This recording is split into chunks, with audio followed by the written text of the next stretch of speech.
Bom dia, oitavo ano, tudo bem com vocês? Hoje é terça-feira, dia 30 de junho, nós estamos já na nossa aula número 23. Eu espero que esteja tudo bem aí, todos com saúde. Eu também estou bem aqui em casa, quietinha, fechada, em quarentena, né? Então vamos. Pessoal, nós vamos lá para o nosso livro de gramática na página 75, tá? Antes da página 75, vamos dar uma olhadinha aqui na página 74, o que nos espera, tá bom? Unidade 3, e aí, olha... Nem basta ler, é preciso comparar, deduzir, aferir a verdade do autor. Machado de Assis. Machado de Assis é o grande escritor brasileiro, né? E essa frase é bem interessante e vai ter muito a ver com a tirinha, com a charge que nós vamos ver aqui do lado, tá? Então, só lendo de novo para entender. Nem basta ler, no sentido aqui, não basta apenas ler, não é necessário apenas ler. Além de ler, você tem que fazer o quê? Comparar, deduzir, aferir a vontade do autor. Aferir quer dizer pesar, medir, conferir a verdade do autor. Tá. E com esse assunto nós já vamos ver lá a charge ali da página 75. Então eu queria que vocês observassem bem as cores, tá? Qual é a cor que predomina, qual é a cor que está em destaque. E vamos ver a fala do personagem, só tem um balãozinho de fala, né? Você está cercado de ignorantes, saia desse livro com as mãos para cima. Então você vê pelo tamanho das letras, pela espessura, né? Todas as letras aí em negrito, a gente percebe que ele está gritando. E tem mais um motivo que a gente sabe que ele está gritando, porque ele está usando um megafone. Tem um pequeno detalhe, observa o megafone, se ele está usando do jeito certo. Né? Se você observar, ele está usando o megafone do lado contrário. O megafone é exatamente o oposto, né? Você fala na parte menor para o som se ampliar, né? Ele está falando aí do lado errado. Aí a gente vê muitas pessoas em volta de um rapaz sentado num banco, provavelmente um banco de praça, né? Com um livro na mão. E a pessoa que está gritando lá com o megafone, né? Você está cercado de ignorantes, saia desse livro com as mãos para cima. Então, ele mesmo fala que as pessoas que estão aí em volta são ignorantes.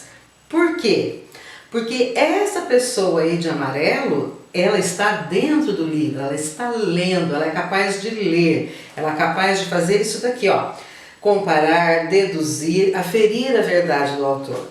As pessoas de cinza, não. Então, tem mais um detalhe agora importante. A pessoa que está lendo, ela está usando cores vivas de roupa, tá? Ela usa uma camisa amarela, a calça é quase um amarelo também, o banco é meio esverdeado. Então também há um contraste. Aqui, provavelmente o cartunista, olha lá, Laerte é o nome dele, tá? O cartunista quis dizer o quê?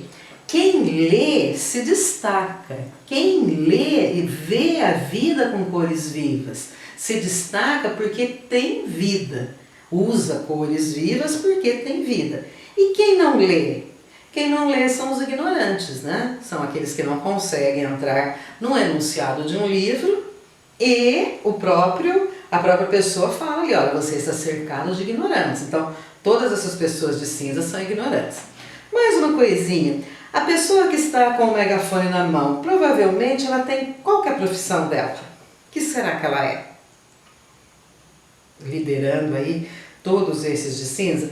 Eu acredito que provavelmente seja um policial dando as ordens, né? Dizendo que a pessoa que está lendo, ela se destaca, ela é o centro, né? E que todos os outros são ignorantes, tá? Então, essa charge casa muito bem com a fala aqui de Machado de Assis da página anterior. Então, vamos lá.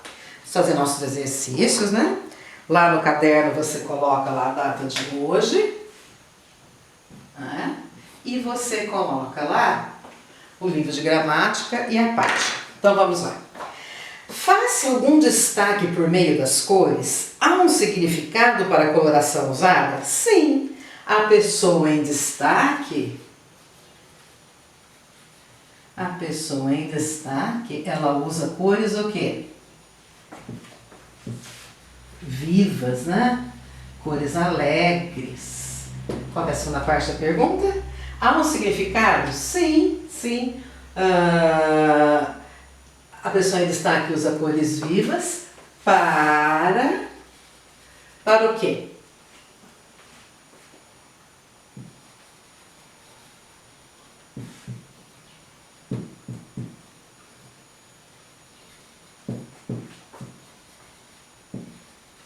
Então veja aqui, ó. A própria palavra destacar aí já significa ser diferente das outras, né? Mas o cartunista ele colocou não só a pessoa, ele colocou até o banco também, né? Até o banco onde a pessoa está sentada é com cores vivas, mostrando um destaque. E esse destaque é para quê? Para mostrar que ela é diferente das outras pessoas. De acordo com o próprio policial usando o megafone, as outras pessoas são ignorantes. Por quê? Porque não conseguem ler, né? E aí elas vivem no mundo cinza. Quem lê vive no mundo colorido. Certinho? 2. Relaciona a localização dos personagens na cena ao que foi observado sobre a coloração usada. Olha, a pessoa que está no centro usa roupas coloridas, é o centro das atenções. Agora, as outras que são ignorantes, né, de acordo com o textinho aí, elas são cinza. Então, a localização, a coloração usada dá destaque para quem? Para quem está no meio das atenções, né?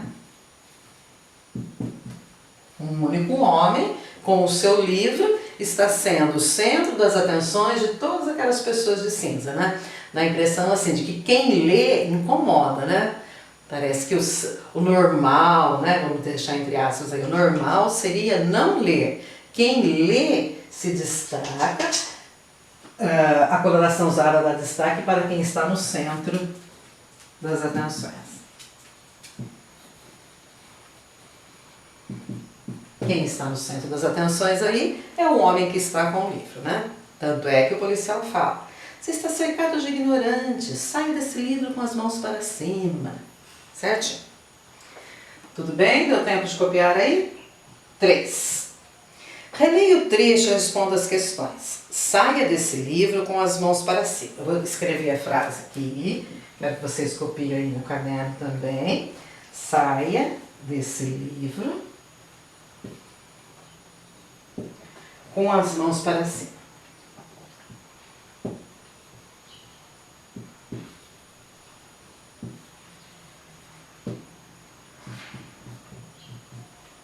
Abre aspas e fecha aspas, né? E aí, o primeiro exercício pergunta assim, ó.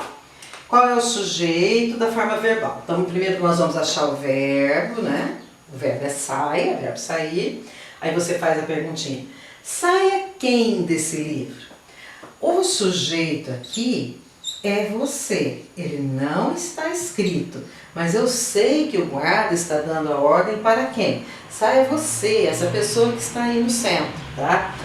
Aqui, tudo isso daqui é um predicado. Você é o sujeito. Não está escrito, mas eu sei que é ele, tá bom? Eu podia perguntar aqui assim também, ó, o livro também vai perguntar. Saia, preciso de alguma palavrinha aqui para completar o sentido de saia? Quando eu falo sair, você faz uma imagem completa do verbo sair? Faz. Aqueles verbos que têm o sentido completo são chamados de intransitivos. Eles não precisam de complemento, né? Eles não transitam. Certinho? Então vamos lá na 3A. Qual é o sujeito da forma verbal saia e em que modo o verbo está flexionado? Então o sujeito é você, como nós colocamos aqui. Quando alguém fala assim, saia, feche a porta, arrume seu quarto, faça a lição. Todas essas frases estão no modo imperativo, porque todas elas estão dando ordem. Então, saia está no modo imperativo. E o imperativo dá a ideia de ordem. Certo? Então, a letrinha A respondida. Qual é o sujeito da forma verbal saia? Você. Em que modo verbal está flexionado? Modo imperativo, que quer dizer ordem, certinho. B. Qual é o predicado da oração? O predicado da oração é a oração inteirinha, tá? Saia desse livro com as mãos para cima. Então vamos lá. O predicado é a oração inteira. Por quê? Porque o sujeito está escondido, né?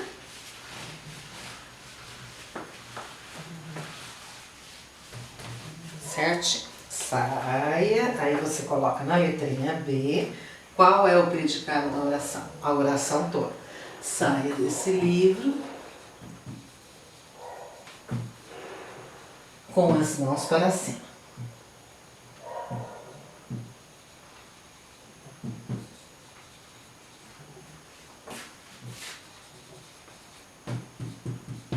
Certinho? Vou já apagar enquanto vocês copiam. Já abri para a lousa aqui também.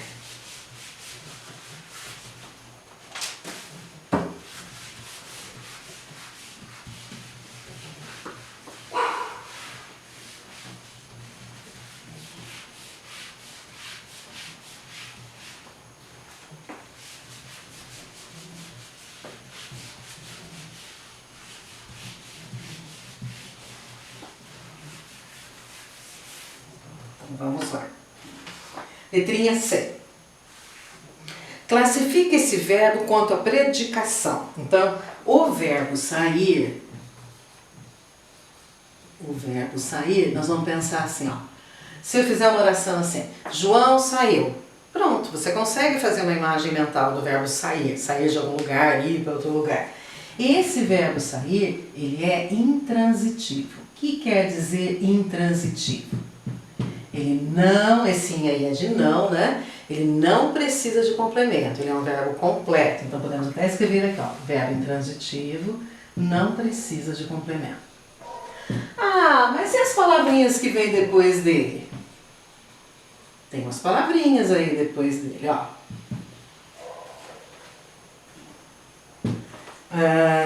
Saia desse livro com as mãos para cima.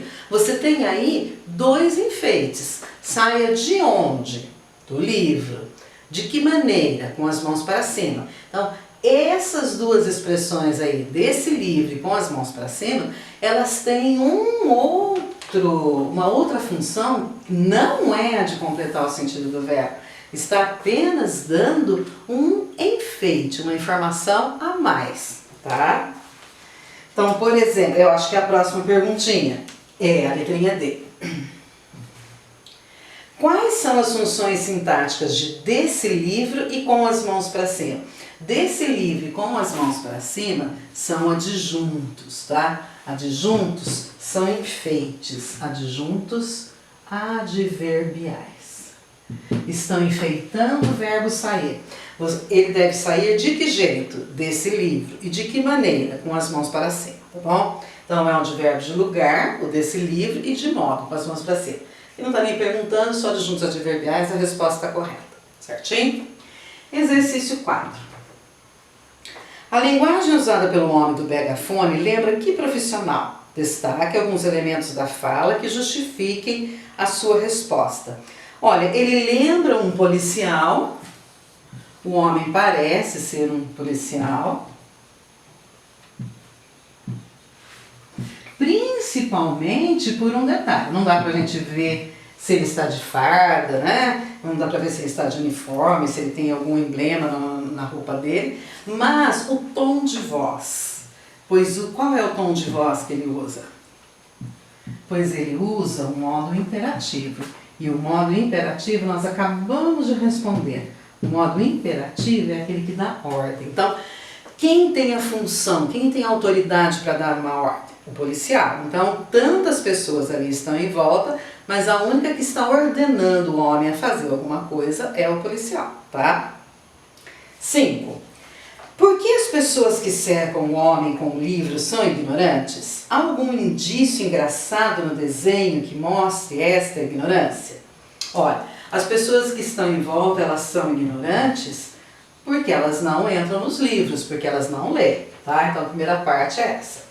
As pessoas em volta são ignorantes porque elas não entram nos livros, porque elas não leem. Vai colocar aspas aqui, né? Entram nos livros, no sentido figurado, né? Usando aí a própria linguagem que o autor usa, certo? Elas não leem, elas não entram nos livros. Agora, a segunda parte da pergunta. Há algum indício engraçado no desenho que mostre essa ignorância? Olha, eu acredito que o fato do policial, que é do cinza também, que é também do grupo do cinza, ele segura o megafone ao contrário. Então, o engraçado aí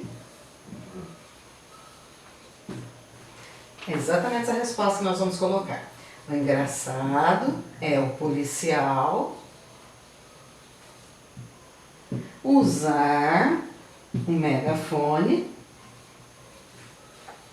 ao contrário. Ou seja, ele também se inclui no grupo cinza, ele também está incluído no grupo dos ignorantes, ele não está em destaque colorido como o homem do centro, e ainda para provar tudo isso, ele usa o megafone ao contrário. Então, ele está falando alto e o som está voltando para ele mesmo, ao invés de ir para frente, né? Certinho? Muito inteligente essa charge. Vocês podem procurar lá no Google outras charges do Laerte, ele ainda é um cartunista vivo, ele ainda faz muitos desenhos, muitos cartoons, sempre criticando, né? Sempre com uma visão de mundo bem crítica, né? 6.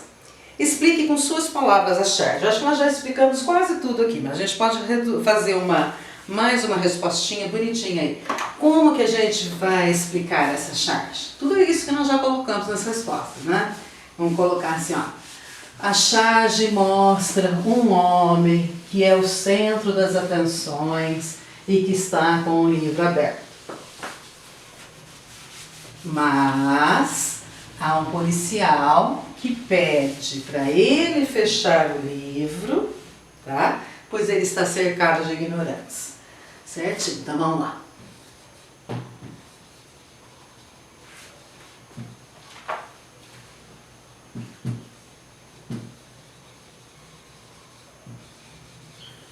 Um homem em destaque, todo colorido, tanto a roupa, até o banco dele, né? Ficou colorido, rodeado por pessoas sem cor, rodeado por pessoas cinzas, por pessoas em tom cinza.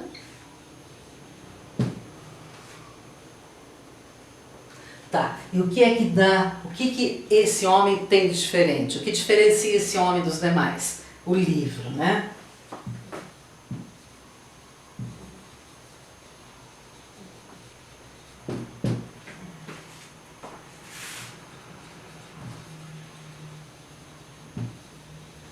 Dos demais é o livro, né? É a leitura. A leitura aí, num outro entendimento, a gente poderia até falar assim, olha, a leitura deixou o homem colorido e inteligente. Os outros continuam cinza. Os outros continuam sem cor. Ele não, ele tem cor. Certinho? 7. Releia o trecho e faça o que se pede. Você está cercado de ignorância. Então vamos lá colocar de novo. Você está cercado de ignorância.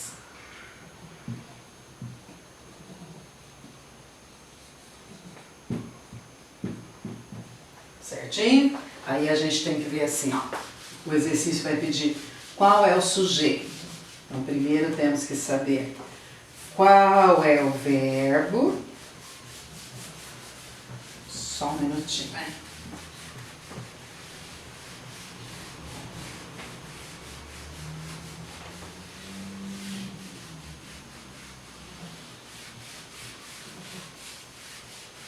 Aí, vamos lá então. Primeiro está perguntando ali. Então, o verbo é estar, né? O verbo. Aí a gente faz a pergunta: quem é que está cercado de ignorância? A resposta é você. Então você coloca embaixo de você, que é um sujeito, o que sobrou, inclusive o verbo, é o predicado. Então, no exercício 7, a letrinha A já está respondida aí, né? Qual é o sujeito? Você. Tá? O sujeito dessa oração é o agente ou o alvo da ação de cercar? Explique. Você está cercado de ignorantes. Ele é o alvo. Ele é o centro das atenções.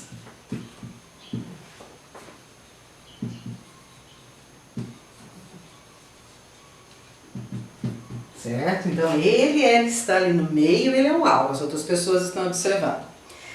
Reescreva a frase iniciando-a com o sujeito ignorantes. Faça as mudanças necessárias.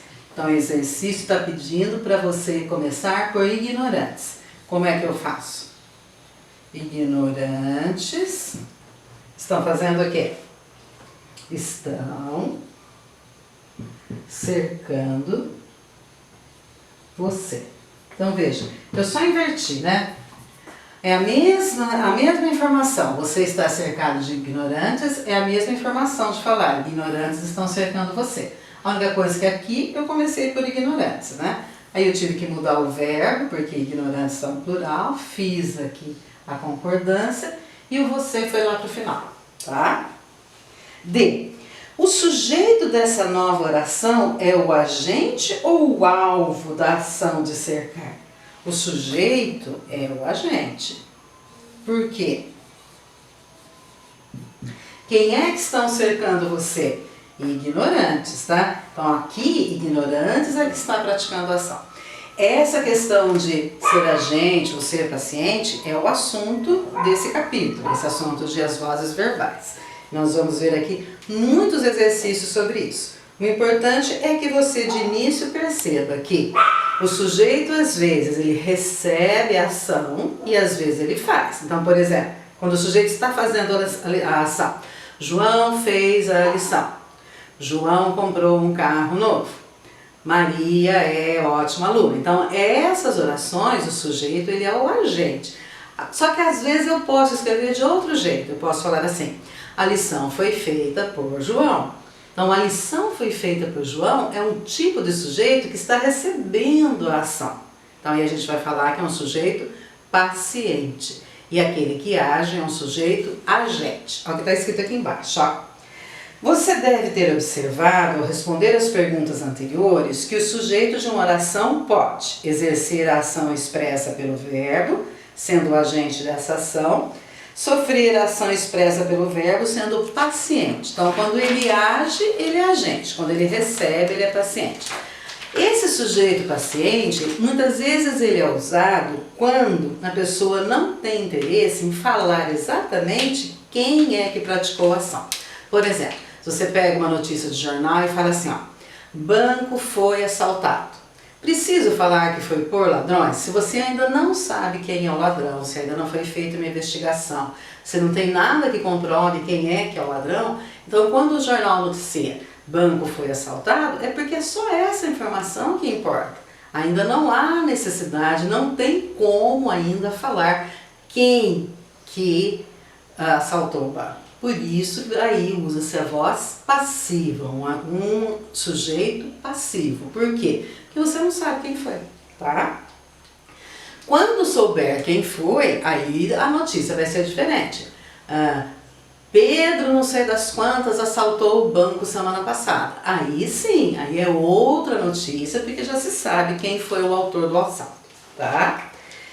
Página 76, ó, a mesma coisa que eu falei. Quando quem pratica ação expressa pelo verbo é o sujeito, a voz do verbo é ativa. Quando o sujeito da oração sofre ação, a voz do verbo é passiva. Tá? Então grifa aí, voz ativa e voz passiva. Aqui vem o primeiro exemplo, olha, voz ativa e voz passiva. Na voz ativa, o sujeito do verbo é o agente da ação que aparece no predicado. Exercício 8. Na frase, Rosa bateu o bolo, indique qual é o sujeito. Vamos colocar o 8 aqui nesse cantinho aqui, ó. Rosa, 8A. Rosa bateu o bolo. Quem é que bateu o bolo? Rosa. Rosa é o sujeito, certo? Na parte B. Quem ou que executa a ação? Quem que está executando a ação? Quem é que está batendo o bolo? Rosa, tá? E quem que está sofrendo a ação? O bolo. Então, olha, Rosa está fazendo a ação de bater o bolo. Quem que está sofrendo a ação? A massa do bolo, o bolo, tá? Então, sujeito agente, tá? Porque é ela que está executando. Dizemos que essa oração está na voz ativa, isso, porque o sujeito Rosa que está praticando a ação descrita pelo verbo bateu. Foi Rosa quem bateu o bolo. Na voz passiva, o sujeito do verbo sofre a ação que aparece no predicado. Aí, o exercício 9 pergunta assim, olha, só que aí agora mudou. O bolo foi batido por Rosa. Tá? Quem é que foi batido por Rosa? O bolo. Foi o bolo que fez a ação? Não, o bolo sofreu a ação. Então vamos lá ver a primeira perguntinha do 9. 9A. Então a frase é, o bolo foi batido por Rosa. Qual é o sujeito do verbo? Quem é que foi batido por Rosa? O bolo. Tá? Na B. Quem ou o que executa a ação? Quem que fez a ação? Rosa, tá? E na letrinha C. Quem que sofreu a ação? O bolo. Certo? Repare que nessa oração o sujeito bolo não está mais praticando a ação descrita pelo verbo. Agora o sujeito é o receptor da locução verbal, foi batido. O bolo foi batido. O executor da ação do verbo é o termo por Rosa, ou seja, foi Rosa quem bateu o bolo. Ele é o agente da oração passiva ou o agente da passiva. Então, quando nós tivermos uma voz passiva, ou seja, uma voz em que o sujeito não está praticando a ação, que ele está recebendo a ação, nós vamos ter ali alguns exemplos. Então, o que é a voz passiva? Função.